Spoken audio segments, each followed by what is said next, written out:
El 31 de mayo damos nuestro examen teórico. No les voy a considerar tipos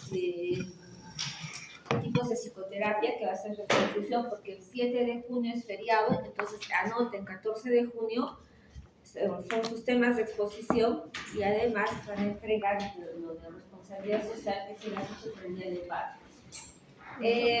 Para la práctica de la semana, no les mandé la ficha, por favor, para todos, tienen que revisar todos los criterios de trastornos de personalidad de los 3 clústeres A, B y C, y de acuerdo a ello ustedes ven rasgos de qué personalidad tienen. Entonces ustedes ponen en sus conclusiones: yo tengo rasgos, no sé, del clúster A, de la personalidad paranoide, por estos signos, estas características, estos síntomas, ¿ya? Les voy a habilitar el aula virtual para que puedan subir su ficha práctica. Los que no han asistido el día miércoles por el tema del paro, no hay problema, porque igual vamos a ver trastornos de personalidad todo el tiempo, entonces la ficha es la misma, ¿ya? ¿Preguntas sobre eso? ¿Para cuándo es eso de los clústeres? ¿A qué clúster pertenecemos? Recién voy a habilitar la ficha. Sí, pero Pasar en la próxima semana. Tienen toda la semana para hacerlo. Entonces, con eso nosotros habríamos culminado. ¿Aló? ¿Aló?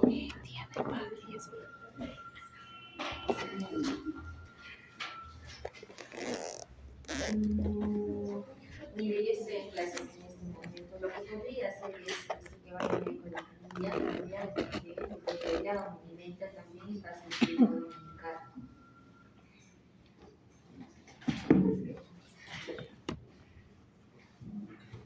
¿Quién es un hijo de comunicación?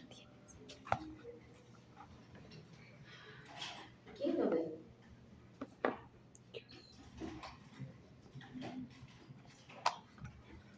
No. Entonces sería bueno, señora, y así de todo, porque como les digo, descartar que el tema del niño sea darle un problema grande. O sea, una infección o algo que se más. Ella le entró, el doctor, ella le dice que por favor un paso que lo ayude a la parte cognitiva. Entonces, en base a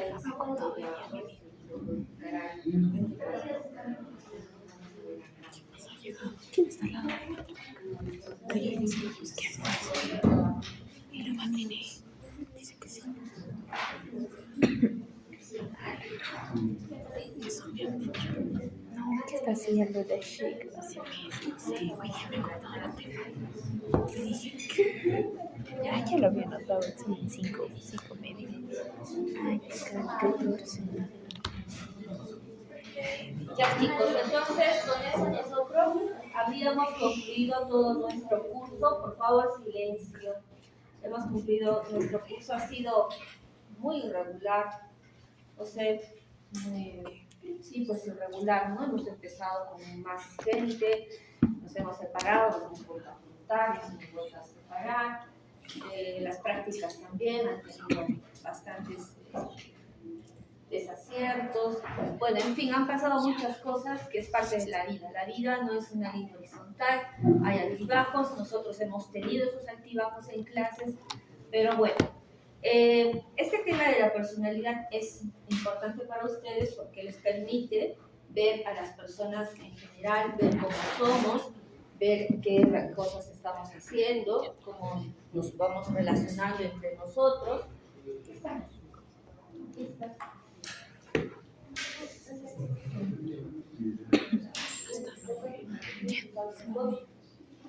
A ver, yo no sé si alguien viene y escribe por mí, ¿qué puedo pensar? ¿Cómo es eso? No entiendo. Entonces, chicos, utilicen esos instrumentos que tienen porque les va a ser útil siempre. La psicología y la psiquiatría les va a servir para todo, para calmar a un paciente cuando esté muy mal, para responder a un estrés postraumático, para ver un paciente que está a punto de morir y para ver cosas como esta, ¿no? Los procesos de duelo. Todos, absolutamente todos, vamos a morir. Lo único cierto, lo único claro, que tenemos cuando nacemos es que un día nos vamos a morir.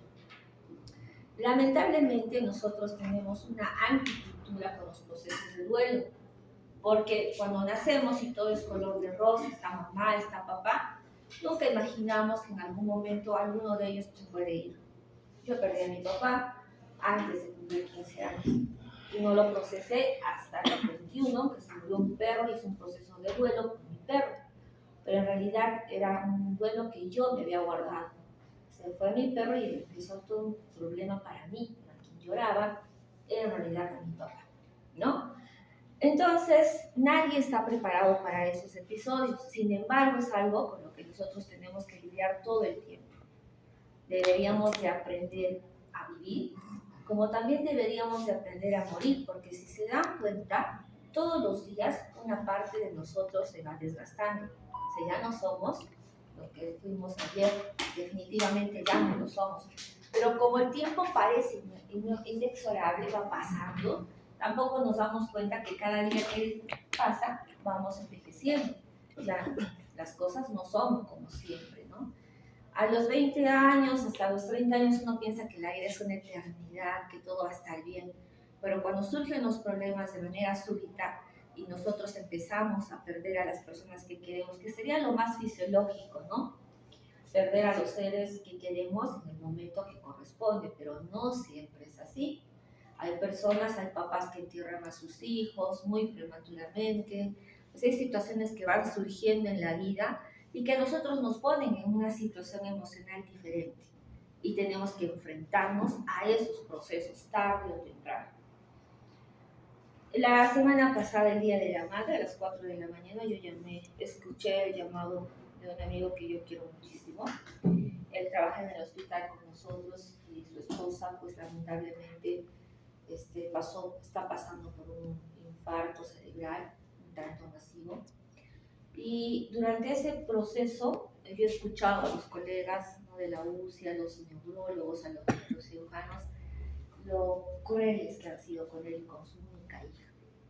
La han desahuciado, le han dicho que está mal, etcétera, etcétera, ¿no? Entonces a él inicia todo un proceso de duelo que nos ha afectado a todos, porque cuando uno quiere a un amigo también sufre, no se pone mal por el amigo.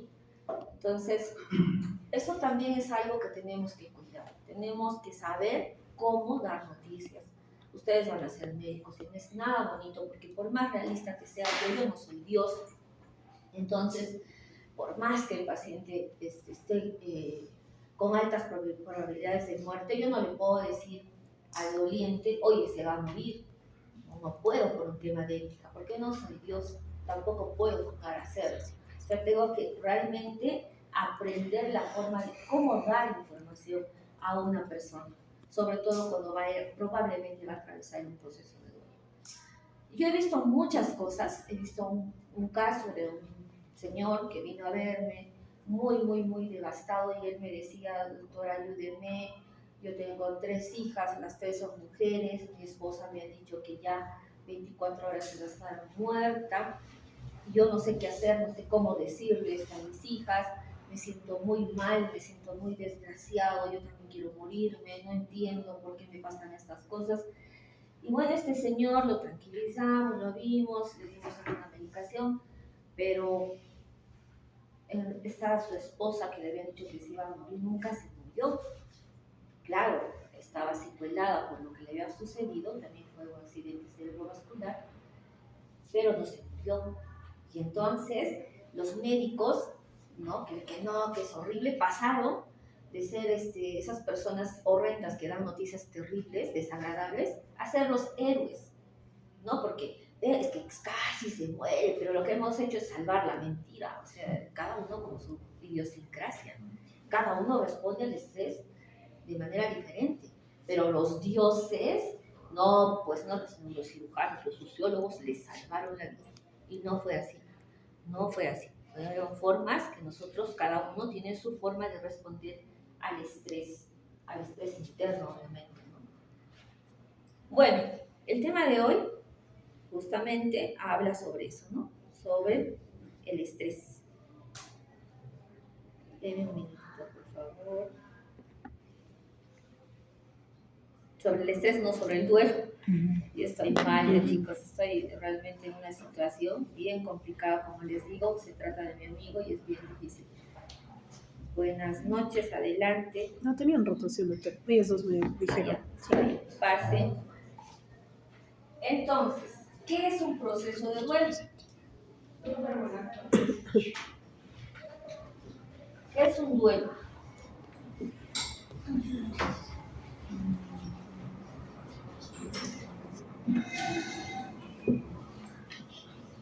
¿Qué es un proceso de duelo? ¿Qué es un duelo?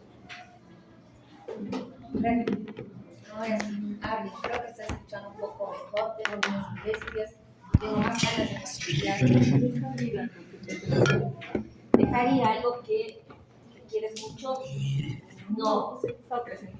Sí, dejar ir precisamente, no. ¿Qué será un duelo? ¿Qué son las luchas? Sí. No, tampoco no es una lucha interna, pero podría tener algunas notas de una lucha, ¿no? ¿Qué más es un duelo? ¿El proceso es una pérdida? Sí, también puede ser un proceso, pero ¿cómo es ese proceso? ¿Cómo enfrentamos un duelo? ¿No? Por el duelo viene el dolor. Entonces, es todo un proceso que es fisiológico en principio, normal, que corresponde a la realidad, para enfrentar una situación que es altamente dolorosa, muy dolorosa. Yo creo que solamente habría una persona que podría, una personalidad que de alguna manera podría superar, por ejemplo, así sin más ni más, la pérdida de su madre. ¿Qué personalidad sería? No, el disocial llora, el disocial hace su drama, está llorando con un ojo y con el otro está muy bien lo que sucede. El psicopático, ¿no? O el narciso también. Es una persona que lloraría por la pérdida de su madre, pero como él es más importante que su madre, entonces se le va rápido, porque no hay empatía. Pero absolutamente todos sentimos, pues, ¿no? Entonces, miren, dice, la pérdida de un ser querido es uno de los mayores factores estresantes de la vida. La mayoría de las personas en duelo atraviesan un periodo intenso de dolor agudo que disminuye con el tiempo. ¿A qué se refiere con ese intenso dolor? ¿A qué? ¿A qué? A ver, vayan pensando. El 10% de las personas que pasan por un proceso de duelo va a ir a un duelo prolongado, es decir, un duelo complicado, un duelo disfuncional. El duelo, ya les dije, pregunta del examen, es totalmente fisiológico. Si alguien viene acá y me cuenta que hace un mes se ha muerto un ser querido, que se siente muy mal, se siente desdichado, yo tengo que pensar que eso es fisiológico, que es lo normal. Es normal sentirse así. Pero si eso me genera mucha limitación funcional, puedo pensar que va a ir a duelo prolongado. ¿Ya?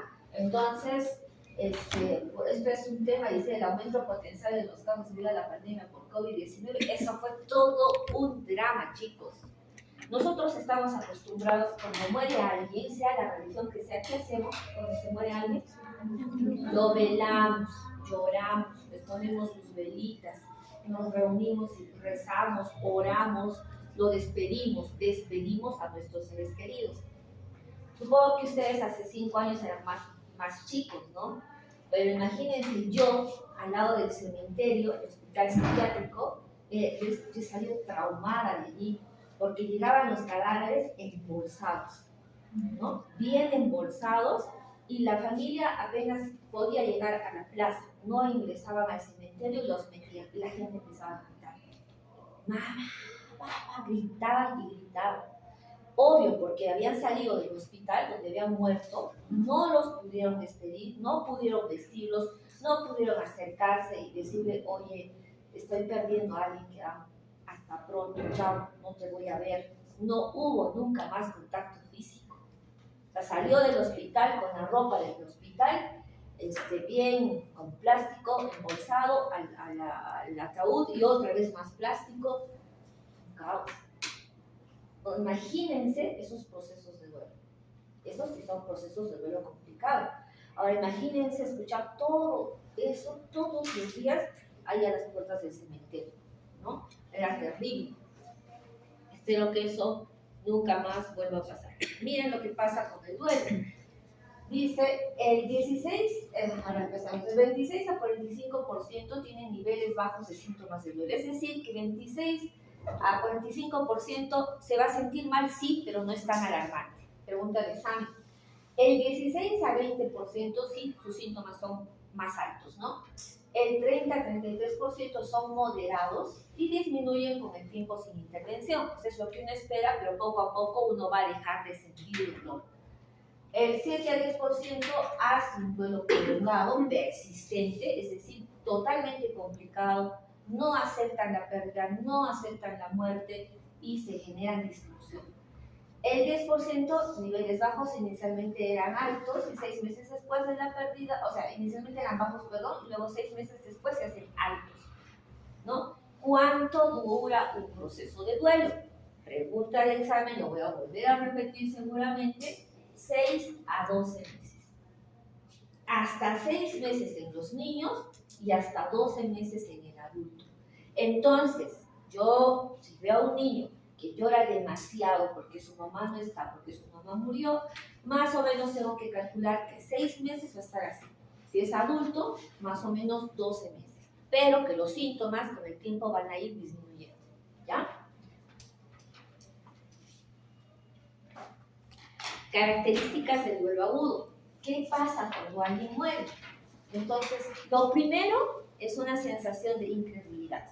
No creo que esa persona que de pronto yo la vi, a mí me pasó así. Yo me despedí de mi papá y de pronto nunca más lo volví a ver, ¿no?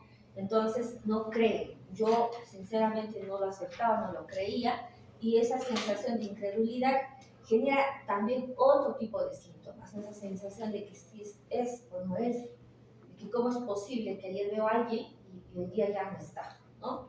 Fuertes sentimientos de anhelo y tristeza, las ganas de querer ver a alguien, así como cuando están enamorados, quiero ver al enamorado, tengo ganas, lo mismo, anhelos, ¿no? De querer ver a esa persona, tristeza, muchísima tristeza, sentimiento de inseguridad, de vacío, me falta algo, siento que me falta algo, una sensación de pérdida de sí mismo y también del fallecido.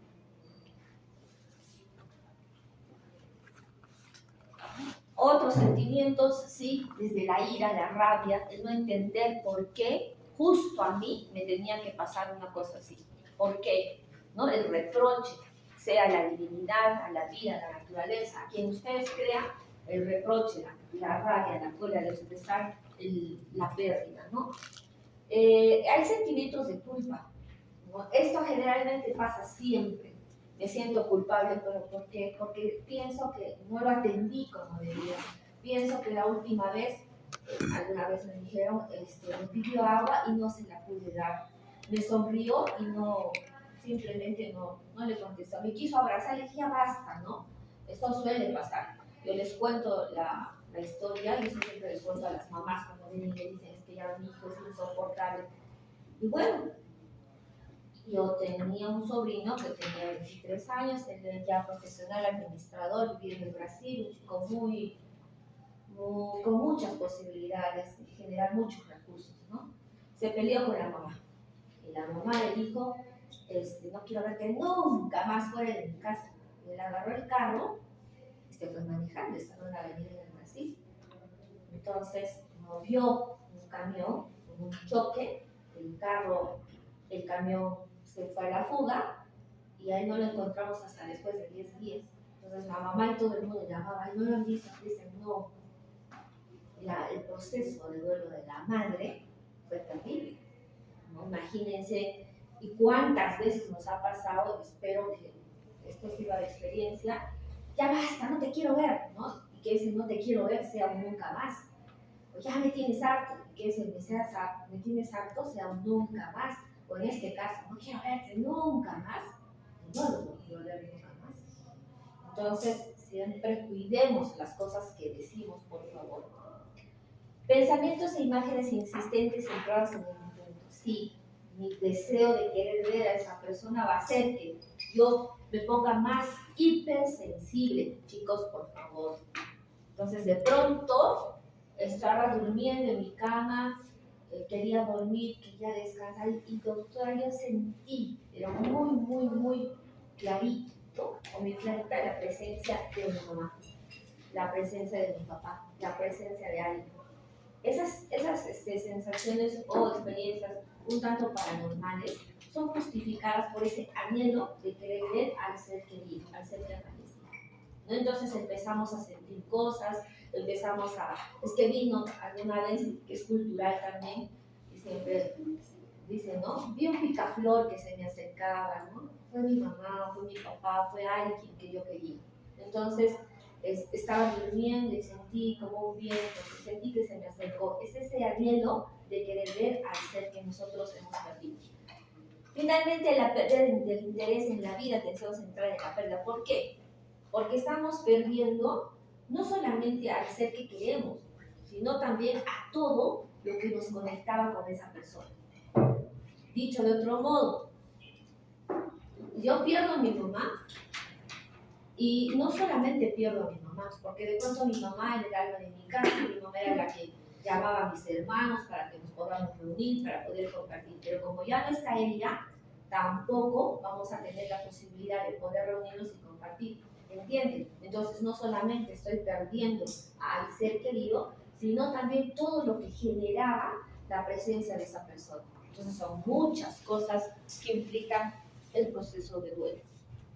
¿Ya? No se olviden, estas dos diapositivas son los síntomas o la clínica del duelo agudo. Entonces, duelo normal versus duelo patológico.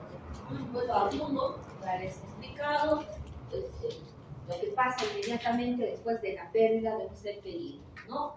Generalmente, esto es importante, la cronología, 6 a 12 meses.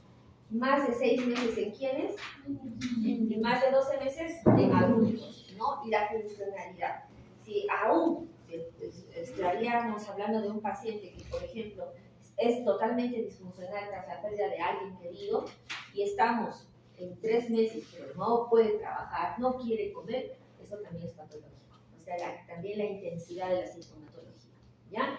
Y estos son dos cosas, la cronología y el deterioro funcional. Eso es bien importante porque si esa persona no funciona, entonces sí puede ser un duelo complicado. Sinónimos de duelo complicado, toda la terminología actual para el DSM-5, que es el diagnosticador de las enfermedades mentales, se conoce como duelo complicado, pero también antes como duelo traumático, duelo persistente, duelo patológico. No se olviden que es sinónimo de duelo prolongado, ¿ya? Duelo prolongado, duelo traumático, duelo patológico es lo mismo. Entonces, vamos a hablar acá de la transición hacia un duelo integrado. ¿Qué es un duelo integrado? Un duelo integrado, pregunta el examen, es aquel duelo que de alguna manera va a permitir que la persona pueda superar la pérdida, ¿ya? ¿Cómo se da este proceso? Miren, pregunta el examen, en el duelo agudo ya les he dicho los síntomas: incredulidad, anhelo y tristeza, inseguridad, vacío, pérdida, pensamientos reiterativos de la persona fallecida, aislamiento, retraimiento y otras emociones intensas como la ira, la culpa y la lascivia, ¿ya? En el proceso de adaptación, ¿qué esperamos? Que primero la persona acepte la realidad de la pérdida, que reconfigure una relación continua con la persona fallecida. Es decir, he perdido a mi madre, no la voy a ver físicamente, pero tengo que aprender a relacionarme con ella de otra manera. Para ustedes de repente con el rezo, la educación, no lo sé, pero tengo que entender que ya no la voy a encontrar físicamente, que la voy a encontrar de pronto dentro de mí misma, en cada oración, no sé, en cada cosa que le gustaba a ella y que yo puedo degustar ahora, el perfume, ¿entienden? Cambiar la relación con la persona fallecida. Y restaurar la posibilidad del sentido de alegría y realización personal. Tengo que entender que también esa persona ya no está conmigo, pero la vida continúa para mí, ¿no? Esa persona se ha ido, pero yo continúo viviendo, yo tengo que continuar haciendo mis proyectos personales, porque no vaya a ser que se murió esa persona, pero también yo decido enterrar. No es así. Entonces, más o menos en el proceso regular de adaptación, yo espero estas respuestas, ¿no? Que acepte la realidad, que cambie la forma de relacionarse con el difunto, con el fallecido, y que también establezca las posibilidades de ir mejorando en su día a día. Entonces, este duelo integrado va a permitir que se asimile la realidad y el significado de la muerte. Entonces, tengo que entender que dentro de los procesos vitales, nacer es igual que morir. Los lamas de las culturas orientales, a los niños, al principio de 1900, cuando moría alguien, traían a los niños pequeños y les hacían, ¿no? Traían a los niños pequeños y agarraban el cadáver del fallecido y lo lanzaban a los cuervos. Y los niños veían eso. ¿Por qué creen que hacían esto estas culturas? A ver, han entendido, ¿no? Los lamas, los tibetanos, cuando moría alguien, lanzaban el cadáver a los cuervos y traían a los niños pequeños para que vean ese proceso. ¿Por qué? Para que vean que hacen el ciclo de la vida. Sí, pero más que más. ¿Para qué más? ¿Por qué? ¿Ustedes han visto alguna vez cómo matan a los pollos? ¿O a las gallinas? Los que ¿A los cuyes? Y después no los comemos. Les rompen el cuello. ¿Se han dado cuenta? ¿Se han dado cuenta de eso? O sea, a mí, yo realmente, yo hasta los 20 años comía carne de lo más natural, ¿no? Hasta que alguien me dijo lo que yo les estoy diciendo. O sea, ¿te has dado cuenta que alguien ha matado este ser vivo para que tú se lo comas? Me empezó a dar un poco de náuseas. Entonces, luego ya por otras razones, pues uno va adquiriendo ciertas formas de sobrevivir, ¿no? ¿Por qué los lamas harían esto? ¿Para qué? Para papelerizar. No, no precisamente. Para que a la gente les parezca natural que pueden morir y así. Sí, también, sí, esa es una buena postura, ¿no? Para que tomen la muerte con naturalidad, sí. Pero básicamente era para que entiendan los niños que esa persona que está siendo devorada por los buitres o por las aves carroñeras, ya no es esa persona, es solo su cuerpo. Que su persona, que esa persona está en otro nivel de conciencia. Que utilizó ese cuerpo para hacer un propósito de vida. ¿Entienden? Nosotros, cuando trabajamos en mindfulness, en las terapias, utilizamos también muchas veces mucho del conocimiento oriental, del conocimiento budista, para entender que todos nosotros somos seres que venimos a hacer una experiencia de vida acá, a este planeta que se llama Tierra. Pero cuando nos vamos, nadie sabe a dónde nos vamos. Utilizamos este cuerpo, que puede ser, bueno, es un cuerpo que nos ha dado la creación, perfecto, y que tenemos que saber utilizar. ¿Ya? Es por eso. Entonces, hay que asimilar ese significado de la muerte, porque si alguien muere, alguna razón debe haber para esa muerte. Los pensamientos y recuerdos se vuelven accesibles y generalmente agridulces, dejan de ser amargos, porque al principio yo evoco a esa persona, a ese ser querido y me siento mal, pero con el tiempo cada vez que lo recuerdo, empiezo a recordar las cosas más bonitas, cómo sonreía, cómo compartía, qué decía, ¿no? Entonces se hace más agridulce. La pérdida ya no es una preocupación constante ni causa una interrupción en la vida, o sea, eso es cierto, ¿no? Porque al principio uno no quiere hacer nada, absolutamente nada. Ya con el tiempo se va renovando. Se renueva el sentido de potencial para experimentar alegría, significado y satisfacción. Sí, solo vamos a ver la próxima diapositiva, porque al principio de un proceso de duelo me siento bien, sonrío y me siento culpable, porque pienso y digo, ¿por qué estoy riéndome si se acaba de morir mi mamá? ¿No?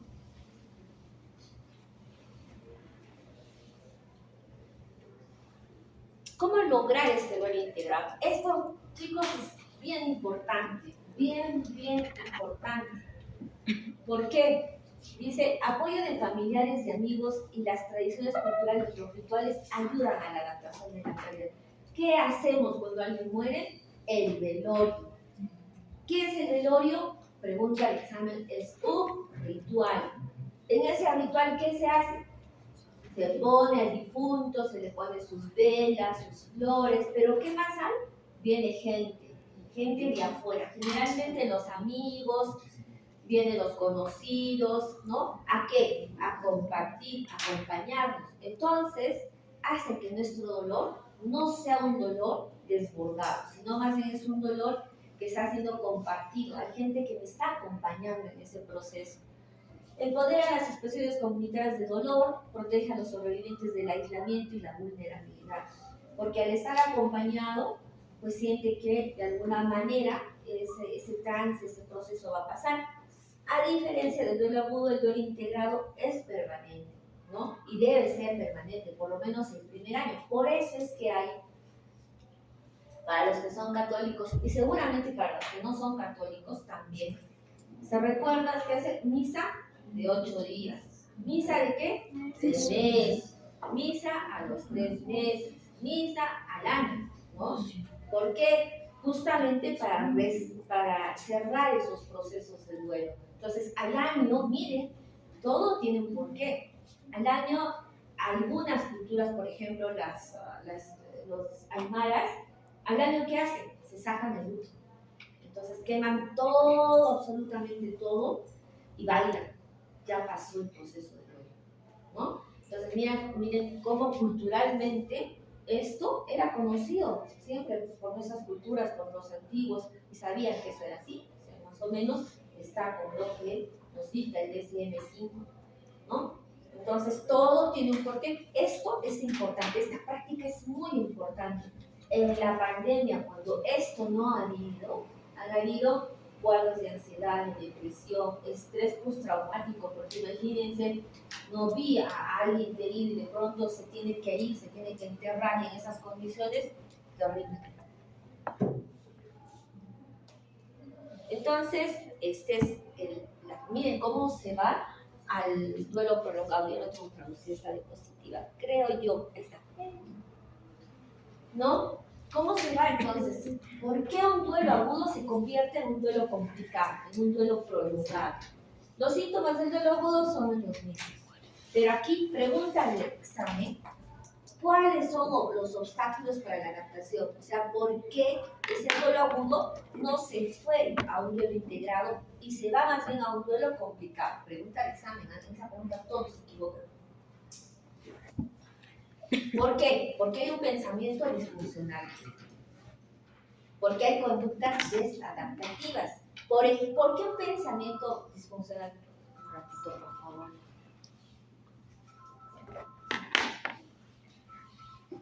Aló. Aló. Doctor Lucana, ¿cómo está? Buenas tardes.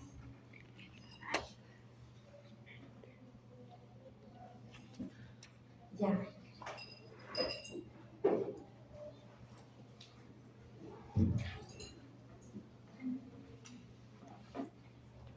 Buenas tardes, ¿cómo está? Díganme. ¿Ya? ¿Sí? Sí.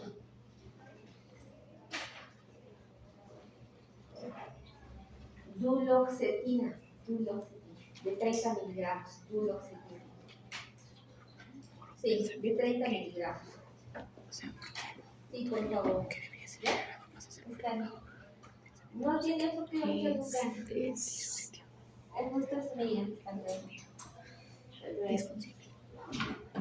Entonces, miren, obstáculos, ¿por qué? El pensamiento es disfuncional. ¿Qué pasa en las culturas? ¿No?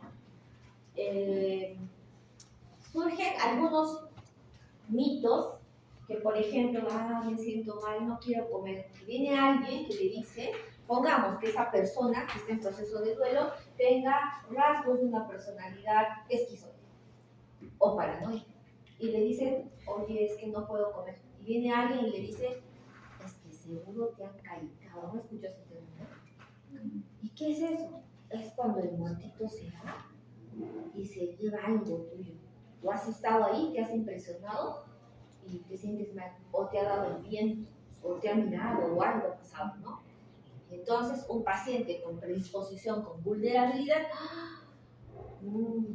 es que sí, algo me ha pasado. No he debido de ir a ese velorio. Una paciente me decía a mí, doctora, yo estaba bien, pero no sé por qué me he ido a despedir de mi amiga, le he visto muerta en el cajón, he visto su rostro, desde ese momento, pero me ha dado unos escalofríos y cada vez que como quiero vomitar.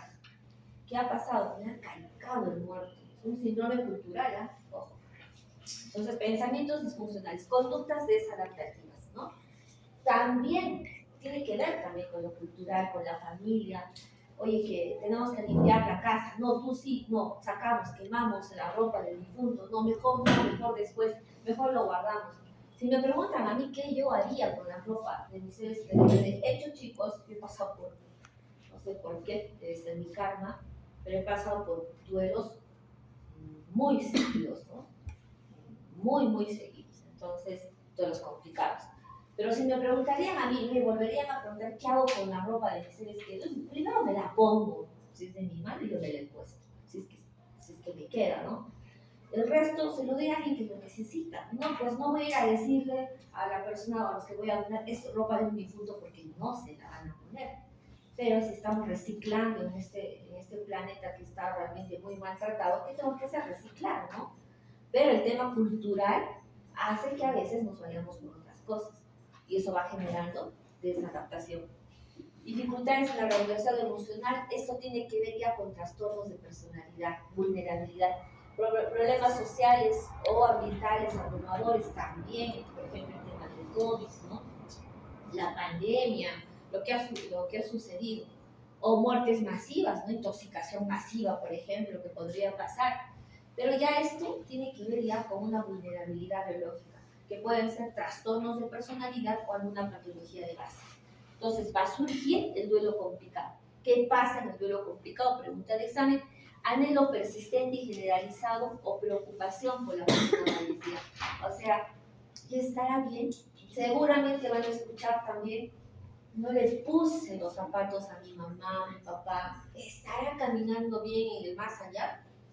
Ay, señora, yo no sé, ¿no? Yo trato de verdad, soy medio reverente, pero trato de entender, pero no sé, pues si estarán caminando bien o no, no lo sé.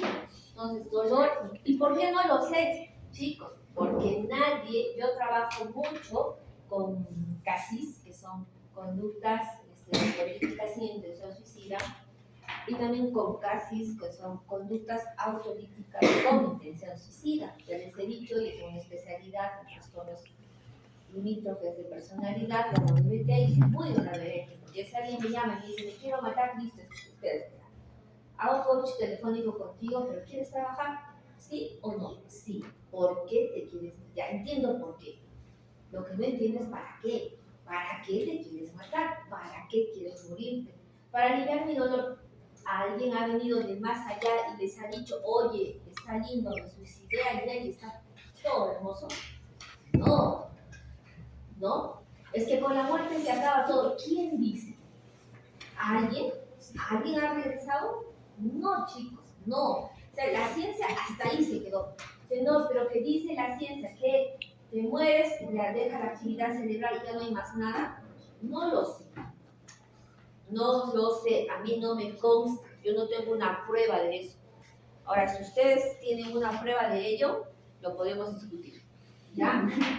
Entonces, dolor emocional intenso, realmente es evidente cuando uno ve a una persona así enflaquecida, ojerosa, mal. La reacción de tolerancia de las normas sociales, culturales o religiosas esperadas del individuo.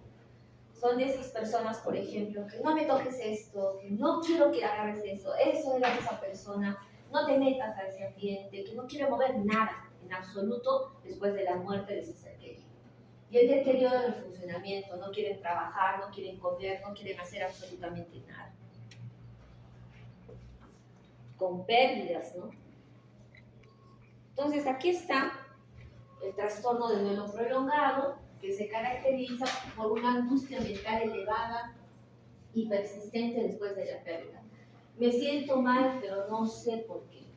Factores que pueden contribuir a las reacciones de duelo prolongado: el sentimiento de culpa, ¿no? Las conductas de evitación, no quiero pasar por ese lado, incapacidad para manejar las emociones dolorosas. Pregunta Alexandra.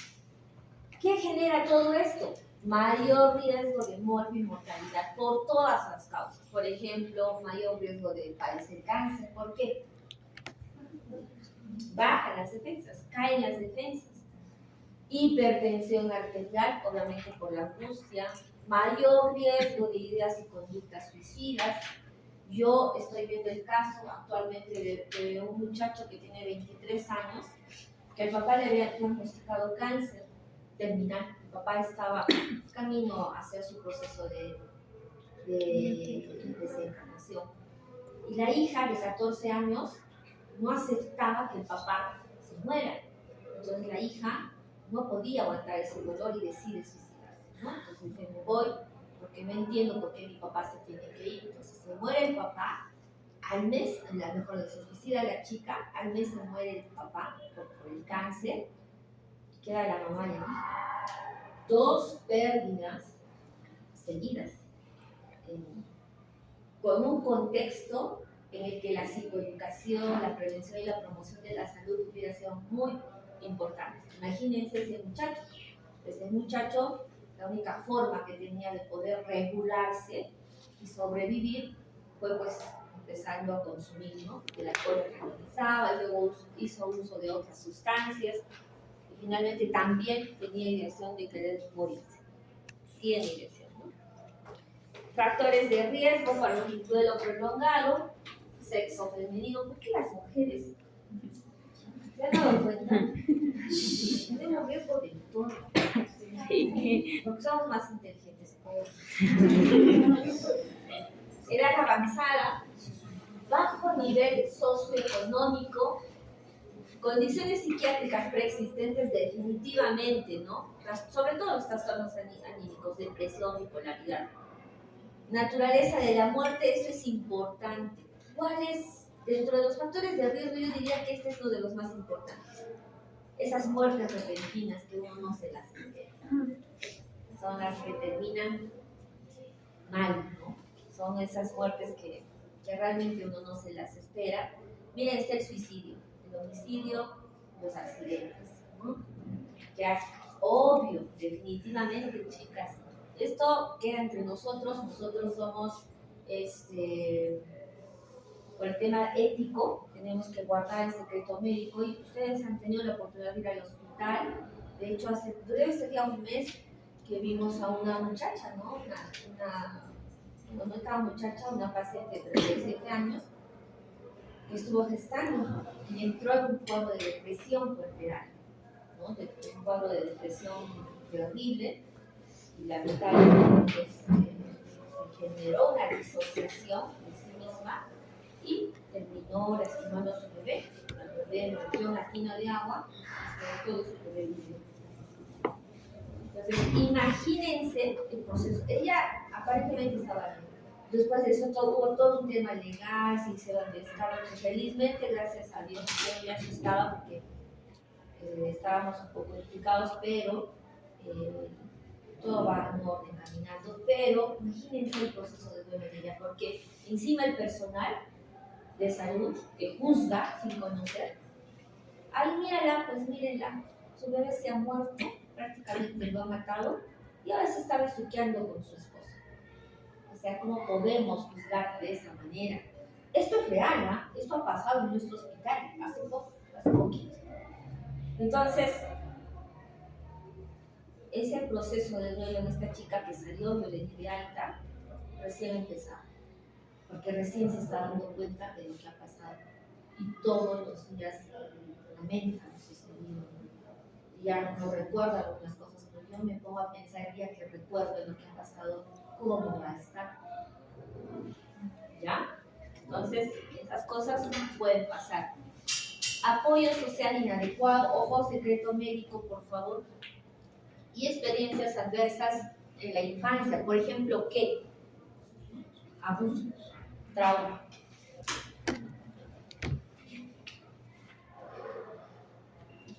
Aquí están los criterios del DSM-5, estos charcharotas se van a leer allí.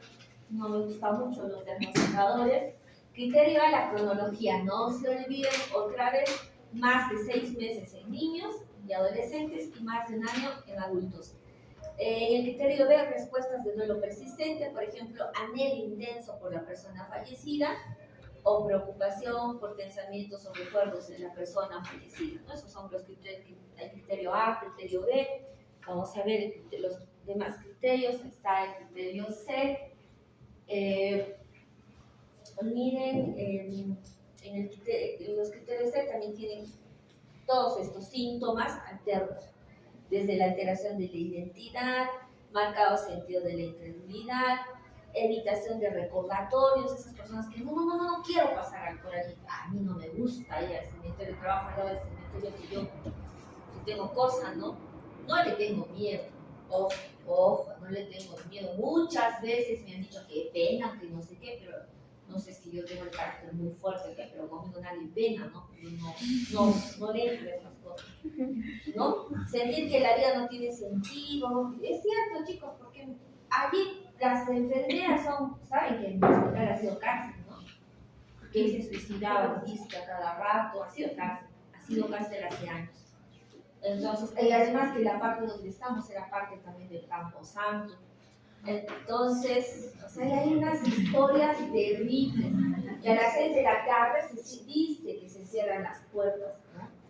Pero yo ya he dormido ahí, he comido ahí, me he sentado, se me han escapado pacientes. No me ha quedado otra, porque esa pared delgadita continúa el cementerio. Entonces el paciente se tira, y no es tan alto, para el lado del cementerio no es tan alto. Entonces se han escapado. Y no me quedó otra que ir a correr, pues detrás me metí al cementerio cuando me he dado cuenta que estaba adentro, bien metida en el cementerio, y nunca me ha pasado nada, ni he sentido nada extraño. Yo tengo una explicación para eso. Donde yo sí creo que, digamos, puede haber esas experiencias paranormales, ¿dónde sería? ¿Dónde? En el hospital. ¿Por qué? No, que no. Porque los pacientes, ¿dónde se mueren? En los hospitales. O donde se han accidentado, donde ha habido esas cosas, ¿no? Pero en el cementerio no, porque ya llegan pues carados. Solamente es acopio de cuerpos. ¿Ya? Entonces, diferentes síntomas alternos. Ese es el criterio C. Ahí está el criterio D, que tiene que ver con el deterioro, o sea, no hay funcionalidad. El criterio E, con la gravedad de los síntomas. Y el F, cuando ninguna otra patología explique el proceso de duelo. Es decir, que los síntomas no sean explicados por depresión, manía, entre otras cosas. Diagnósticos diferenciales, eso es miren, se terminaron las clases, ¿ya? Entonces, diagnóstico diferencial, pregunta de examen con el duelo agudo, eso es la diferencia, sería el tiempo. Depresión mayor, ya les he dicho cuáles eran los síntomas de depresión mayor: tristeza patológica y las A. Anoten, si es que no lo saben: anedonia, abulia, alogia, asocialidad por más de 2 semanas, eso es depresión mayor. Repito, depresión mayor, tristeza patológica. ¿Qué es la tristeza patológica? Incapacidad de reaccionar emocionalmente. Yo me puedo sentir triste, sí, pero no significa que tengo una tristeza patológica. Es decir, la tristeza patológica es ese paciente: ¿qué tienes? No sé, doctora. Si me gano la lotería, me da igual. Si viene mi mejor amigo, me da igual. Si se muere mi perro, me da igual. No puedo reaccionar. Eso es la tristeza patológica. Y las 4 A's: anedonia, incapacidad de experimentar placer; abulia, no hay motivación; asocialidad, no socializa. ¿Qué más les dije? Apatía, falta de interés. ¿Ya? Entonces, eso es el depresión mayor. Y estrés postraumático, aquí por favor, en el estrés postraumático, los flashbacks. Eso es el síntoma que marca la diferencia. Es decir, recuerdo todo el tiempo el trauma que me ocurrió. Pues todo el tiempo estoy, por ejemplo, ¿no? Si la muerte ocurrió en el accidente, todo el tiempo estoy reviviendo el accidente. No es duelo prolongado, es estrés postraumático. ¿Ya? ¿Han entendido? Les repito. ¿Entendieron, no? Con el duelo agudo es que Por el tiempo. El tiempo. ¿Ya? Con la depresión mayor, la tristeza patológica y las 4 A's y el tiempo. Con el estrés postraumático, los flashbacks, ¿no? Los recuerdos traumáticos. Y el pensamiento intrusivo de qué ha pasado, qué está pasando, qué está sucediendo. Comorbilidad, miren, dice, en 206 personas, 75% se les diagnosticó una afección psiquiátrica comorble. Es decir, que en la gran mayoría tienen un cuadro previo. Trastorno depresivo mayor en el 55% y estrés postraumático del 48%. O sea, había una depresión que vino paralela al duelo o estrés postraumático. Ansiedad, 62%, siendo el trastorno de ansiedad generalista de más frecuente. Entonces, ¿puede haber comorbilidad? Sí, puede haber comorbilidad.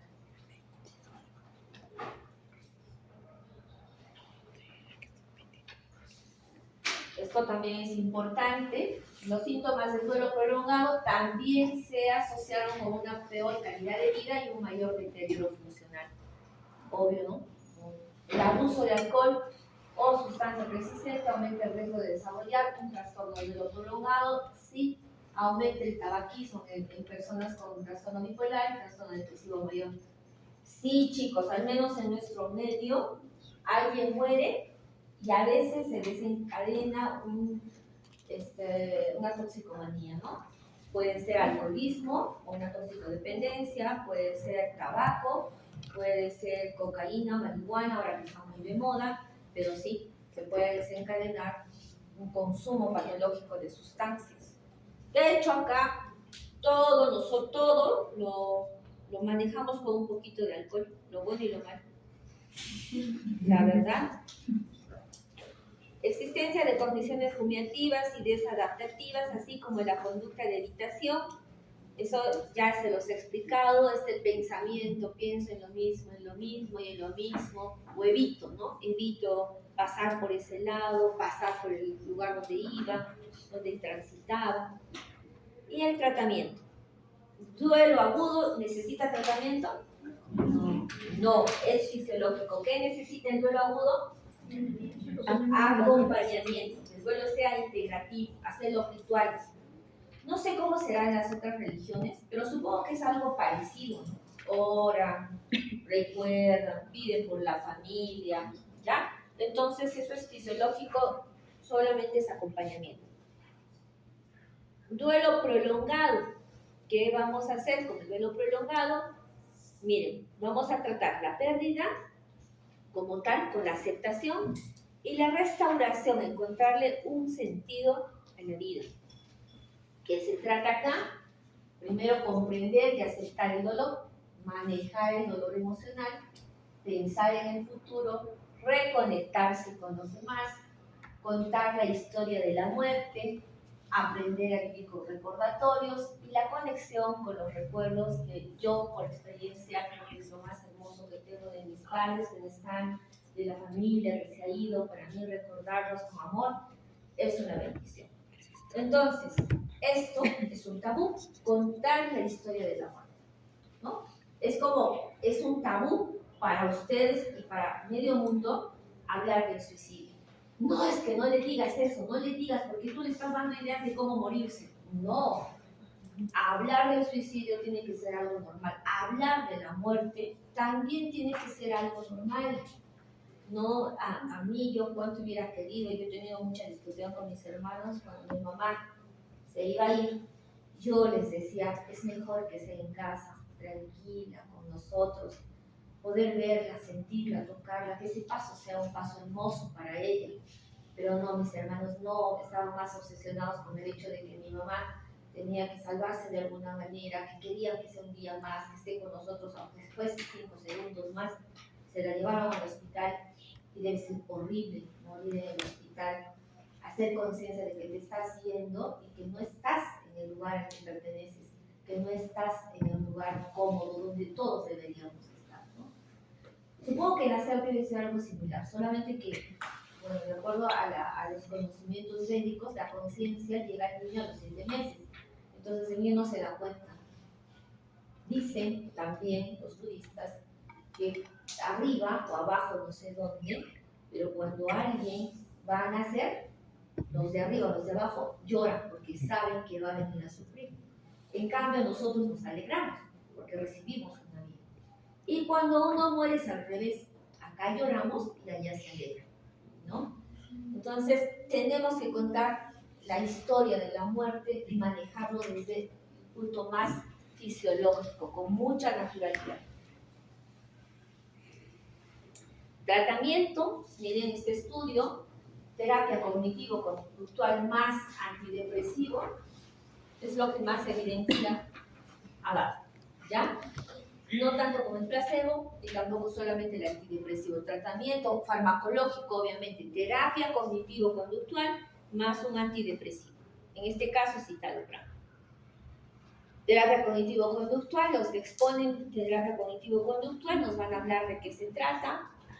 Aquí está la terapia combinada, antidepresivo más, terapia cognitivo-conductual, que es lo que hacemos, ¿no? Y este es todo el tema que tiene que ver lo que sucedió en el contexto de la pandemia, que lo que se desencadenó, de acuerdo a los estudios, más fue un tema de estrés postraumático debido a las despedidas que fueron un tanto crueles, ¿no? Desde la neurobiología, chicos, pregunta al examen. ¿Por qué creen que recordar el evento de la muerte es un tanto reiterativo? ¿Por qué se hace reiterativo? Ustedes han escuchado seguramente, porque creo que a todos nos pasa, cuando pasa algo, cuando sucede algo, ¿qué queremos? Saber, enterarnos, ¿no? Y ahí aparecen los chismosos y las chismosas. Entonces, oye, dice que tal cosa, así, y el otro, y también dice esto, así, y el otro, y le van aumentando más cosas, y se teje una historia gigante, ¿sí o no? Pero ¿qué hacemos? Oye, ¿qué más sabes? Queremos enterarnos más. ¿Por qué? ¿Por qué? O, por ejemplo, cuando terminamos con alguien, ¿no? ¿Qué queremos? O sea, estamos en nuestro proceso de duelo, de dolor, porque el duelo no solamente es cuando fallece alguien, también es cuando perdemos un amigo, cuando rompemos con una relación sentimental, también entramos en proceso de duelo. Ojo, eso está en mi pregunta del examen. Entonces, y yo terminé con alguien y le cuento a todos, me ha pasado esto, y otra vez, ¿no? Y viene, ay, me tiene harta. Todas las veces me dice lo mismo. ¿Por qué? ¿Por qué pasa eso? Aceptación. ¿Por qué? Tenemos una estructura que forma parte del sistema límbico, que es el accumbens. Ese accumbens, cada vez que yo cuento un chisme, se prende, se satisface, genera bienestar, ¿no? Entonces me siento bien, por eso es que quiero contar otra vez el chisme. O cuando yo cuento de mi ruptura a alguien, estoy recordando a esa persona, y recordar a esa persona me hace bien. Entonces la cháchara ahí de querer mencionar. Lo mismo pasa con el proceso de duelo, ¿no? Neurobiológicamente es el accumbens el que se va a estimular, y eso va a hacer que le genere recompensa. Sé que estoy pasando por un momento terrible, pero tan solo recordar a esa persona me hace sentir bien, me hace sentir acompañado. Y por eso repito lo mismo, y una y otra vez, ¿ya? Y obviamente se impide el ajuste a la pérdida. Entonces pregunta el examen. Pero también, miren, hay una disminución en el sistema inmunológico. ¿Por qué? Porque hay una disfunción del eje hipotalámico pituitario adrenal.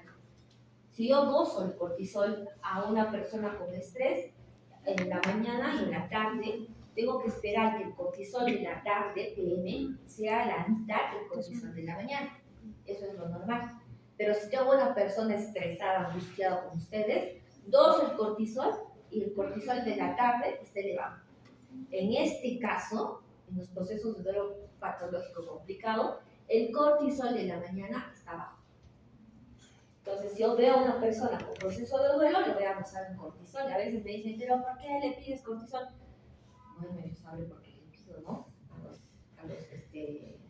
Al endocrinólogo, al internista, pero ¿por qué le estás pidiendo cortisol? Bueno, por esta razón, ¿ya? Entonces, es una prueba indirecta para ver si el proceso de duelo es bueno o está encaminado. Conclusiones, ¿el duelo es una respuesta natural a la pérdida de un ser querido? Sí. Las preguntas sobre pérdidas importantes deben ser parte de una evaluación diagnóstica estándar, especialmente en pacientes mayores. Cuando vea a un adulto mayor que la está pasando mal, que tiene fiebre, que tiene delirio, que tiene malestar y ha perdido a alguien, piensen en duelo complicado, por favor, porque tratando simplemente los síntomas puedo mejorar la salud de ese paciente, ¿ya? Existen enfoques basados en evidencia, incluida la terapia cognitivo-conductual para tratar los síntomas, sí, ya les he dicho, y ahí está el tema y el contexto de la pandemia. Tipos de duelo, también les pregunta el examen, miren por favor, anticipatorio, ¿cuándo pasa eso? Cuando sé que tengo una persona que tiene un cáncer terminal, está sufriendo, entonces yo sé que va a morir en algún momento, pero por alguna razón la persona se irregular y empieza a sufrir antes, ¿no?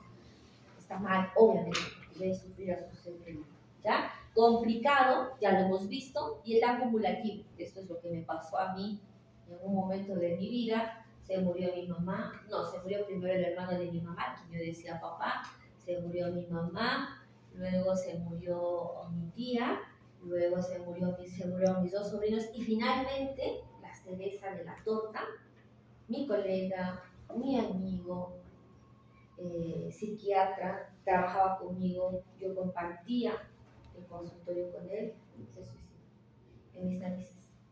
Me llamó un día, era un sábado, me acuerdo, y me dijo, y era en julio, y me dijo, Jacqueline, ¿dónde estás? En casa.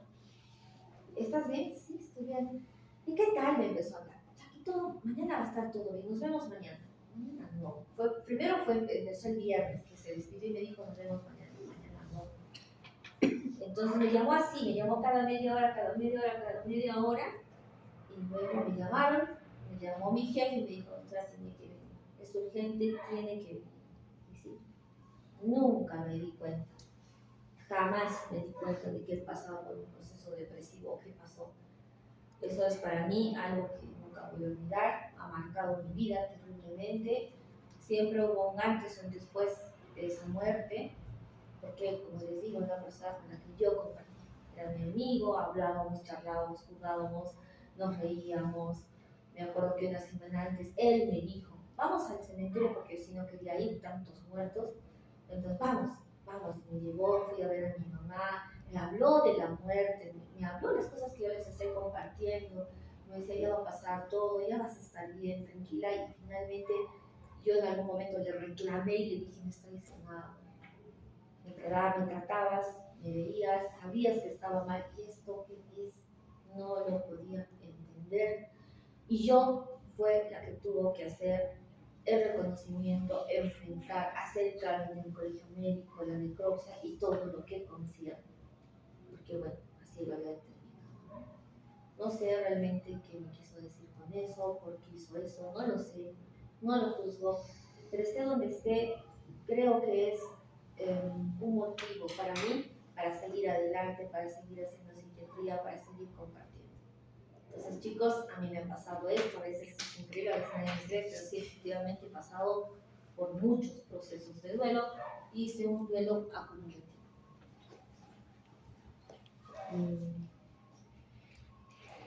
Esto es más de lo que les he hablado. Ay, estoy yéndome a otro lado.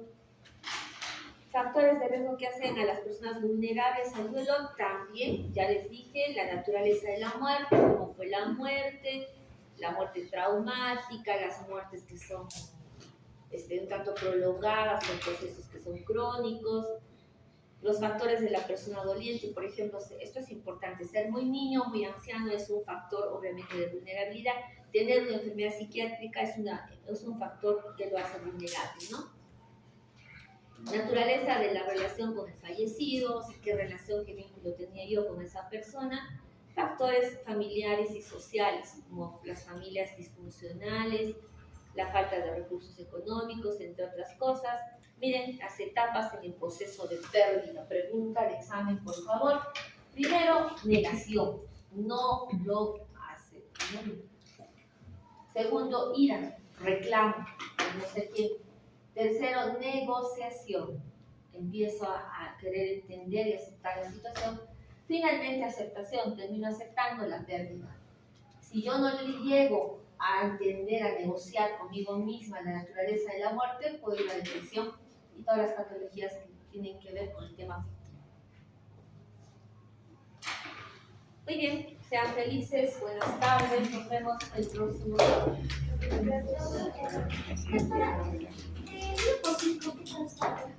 Bien. No, lo revisamos. ¿Quiénes están en el grupo 5? Me hacen un recuerdo, por favor. Y al lunes a martes, por favor, no falten a sus prácticas. Ya estoy. No, ya va un poco. ¿Qué? La mano. Ah, no, somos del grupo de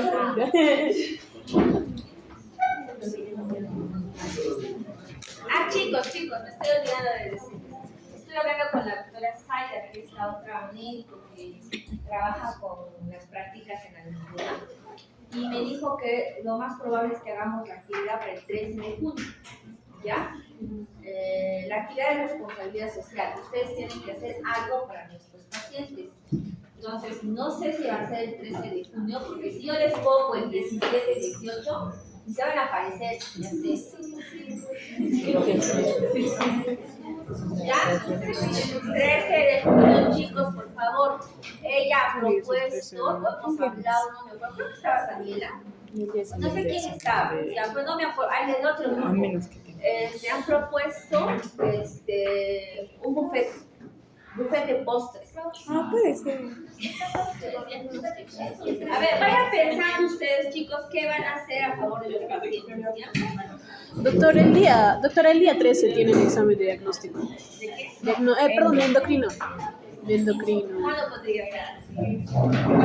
El 30 es feriado, doctora. El 30. No, miento, el 23. No, por eso el 30 es feriado. El 23 es feriado. No, el 23 es feriado. ¿Qué? Mi campaña de final. El 30 es feriado. El 30 es feriado. Y 30 es Corpus. Doctora, ¿y no puede ser cerrando el norte quizás?